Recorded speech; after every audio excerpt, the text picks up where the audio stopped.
পরই আমরা পৌঁছালাম সর্বশেষ Guys, তুঙ্গনাথ this is মন্দির। Chandrashila. তুঙ্গনাথ মন্দির আসার পর On the way সবাই is জানো হয়তো Chandrashila. যে ওখান থেকে আরো 1 কিলোমিটার পথ থাকে চন্দ্রশিলা। এই সেই চন্দ্রশিলার দুর্গম পথ চলতে কোনো ভিডিও ফুটেজ নিতে পারিনি, তার কারণ এই ভয়াবহ রাস্তা দিয়ে হাঁটতেই ভয় লাগছিল। রাতের বেলা তো আরো বিভীষিকা থাকবে নিশ্চয়ই।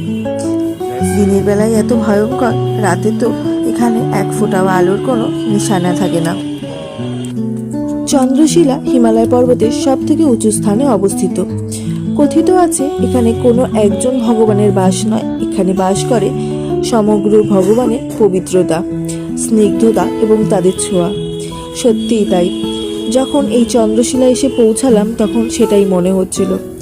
উঠতে বেজায় কষ্ট হলেও যখন এসে পৌঁছেছি তখন এই এত সুন্দর দৃশ্য দেখে, রূপ দেখে প্রকৃতির পুরো প্রেমে পড়ে গেছি আমি।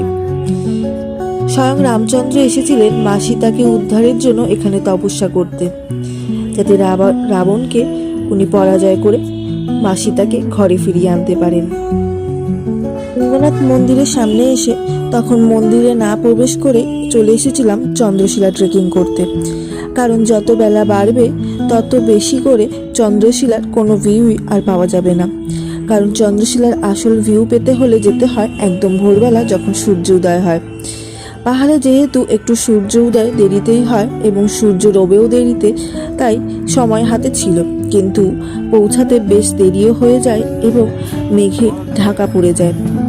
তাই আমরা সূর্য উদয় দেখতে না পেলেও পাহাড়ের ওই উঁচু জায়গা থেকে এই প্রকৃতির দৃশ্য দেখে এমনি মন ভরে গেছে। তারপরে আমরা সোজা চলে এলাম তুঙ্গনাথ মন্দিরে। মন্দিরে এসে আমরা আমাদের পুজোটা ঝটপট সেরে নিলাম। মন্দিরে কিছুক্ষণ থাকার পর আমরা ঠিক করলাম এবার নিচে নেমে আমাদের এবার ফিরতেও হবে। তাই নিচে নামার পথেই দেখতে পেলাম ওয়েদার আবারও কেমন বদলে যাচ্ছে। তাই আর একটুও সময় নষ্ট না করে আমরা তাড়াতাড়ি ফিরে এলাম নিজেদের ডেস্টিনেশনের জন্য।